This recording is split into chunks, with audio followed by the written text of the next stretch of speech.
पहाड़ सदियों की कहानियां समेटे हुए है। यहाँ हरियाली है, प्रकृति का सौंदर्य है, तो इन घाटियों में छिपे हैं कई अनकहे किस्से। पहाड़ की गोद में आते ही तमाम कहानियां उभर आती हैं। आज हम आपको ले चलते हैं उत्तराखंड के एक ऐसे गांव में जहां है देवी देवताओं का वास। ये गांव बसा है देवदार की घनी घाटियों के बीचों बीच। देहरादून से 90 किलोमीटर दूर बसा है एक गांव जिसका नाम है ओंतड़। ये टिहरी गढ़वाल के जौनपुर थतियूर ब्लॉक में स्थित है। पहाड़ों में मंदिरों की अपनी खास अहमियत है। यहाँ 17वीं शताब्दी में बना नाग देवता का मंदिर है, जहाँ हर साल 2 बार नाग देवता की देव डोली गांव में लाई जाती है। गांव के लोग इस समय को खूब उत्सव और हर्षोल्लास के साथ मनाते हैं। लोग डोली के चारों तरफ नाच गाना करते हैं। यहाँ के गांव वालों ने हमें बताई इस मंदिर के पीछे की कहानी।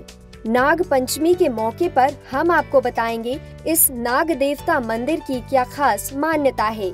नाग पंचमी पर इस मंदिर में विशेष पूजा होती है। लोग सर्प दोष से मुक्ति के लिए भी यहाँ आते हैं।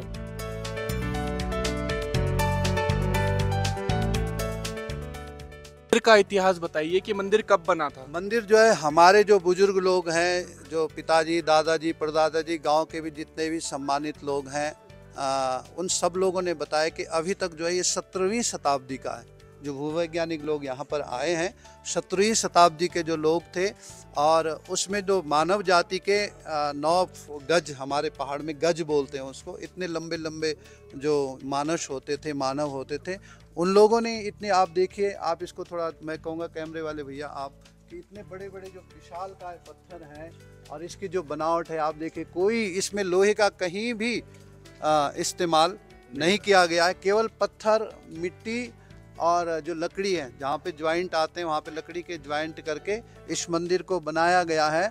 और आप एक एक पत्थर, आज तो हम हिला भी नहीं सकते उन पत्थरों को। उस समय के जो मानस थे, उन लोगों की हिम्मत, उनकी भावनाएं, उनकी श्रद्धा, आप देखिए कि कितनी सुंदर तरीके से ये मंदिर बना है। और लगभग मुझे लगता है कि 90 के आसपास जब उत्तरकाशी में भूकंप आया था, तो गांव में भी बहुत सारे मकानों पे दरारें पड़ गई थी, बहुत सारी दिक्कतें, लोगों के घर टूट गए थे, बहुत सारे लोग व्यथित हो गए थे।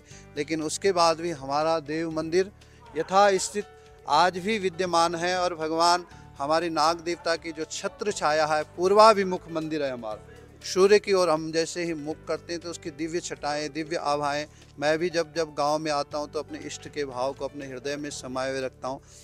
अग्रभाग से जो है भगवान नाग देवता हम सब लोगों की रक्षा करते हैं, और जो पृष्ठ भाग है वहाँ से जो है भगवती माँ राजराजेश्वरी जो है, उनका दिव्य मंदिर है जो अपनी श्री संपदा को बिखेरी हुई है।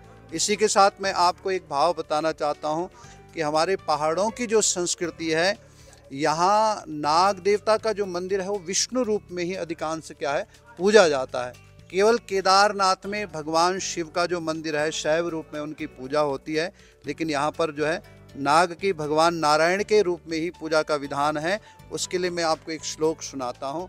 अनंतम वासुकिम शेषम पद्मनाभम च कम्बलम शंखपात्रम च धृतराष्ट्रम तक्षकम कालियम तथा एतानि नवनागानि नागानां च महात्मना सायंकाले पठे नित्यं प्रातः काले विशेषतः तस्य विषभयं नास्ति सर्वत्र विजयी भवेत् इति नवनाग स्तोत्रम संपूर्णम कहते हैं। इस नवनाग स्तोत्र का जो पाठ करता है, जो पारायण करता है, विष भयम, सर्प के विष का भय उसे कभी नहीं होता है। और ये हमारे यहाँ शास्त्रों में परंपराएं हैं। हमारे यहाँ आज भी आप देखिए, जब लोग आते हैं सर्प निकल जाते हैं, चूहे निकल जाते हैं, बिल्लियाँ निकल जाती है। अगर उसका कभी अचानक दंश भी हो जाए तो नवनाग स्तोत्र से, और यहाँ के जो लोग हैं वो इतने विज्ञ हैं, उनके परमात्मा के प्रति इतनी आस्थाएं हैं कि भले उनको मंत्र साधना नहीं आती हो, लेकिन बिना मंत्र साधना के भी वो अपने भाव से उन मंत्रों का वो अनुग्रह करते हैं, और फिर उस मंत्र के द्वारा बहुत सारी जड़ी बूटियों के द्वारा उसका इलाज शंभा। आप मुझे इस मंदिर के बारे में बताइए कि जिसकी जो इतिहास है वो किसी पुराण में लिखा है, यहाँ पर क्या इतिहास है, क्या कुछ नहीं, इसका, देखो, इसमें ये कितनी सच्चाई है? ऐसे होता है, ये जो देव भूमि है ना, ये पूरा उत्तराखंड जो है भगवान विष्णु और भगवान शिव की देव भूमि में है। ये भारत की परंपरा में और भारत के इतिहास में हमारे ऋषियों की जो परंपराएं हैं, हमारे उत्तराखंड की जो भी कथाएं हैं, ये सब ये जो हैं स्कंद पुराण में इनका बहुत सारा काफ़ी सारी जगह वर्णन आता है। छोटे छोटे हुआ करते थे अपने गांव के प्रांगण में, हमने देखा है कि हम लोग कभी बाल्यकाल में यहाँ पे रहते थे, रात के समय खेल रहे थे, खेलते खेलते हमने जो एक सर्प को देखा इस देवी का जो प्रांगण है, और हमारे सामने सामने ही वो सर्प का जो है वो जो यहाँ पे पहले लकड़ी का हुआ करता था ना, नीचे चबूतरा लकड़ी का, उसके नीचे वो सर्प वहाँ घुस गया और पता ही नहीं चला कि वो कहाँ चले, वो जो है लाल रिबन बन करके जो है वहाँ पे दृश्य हो गया।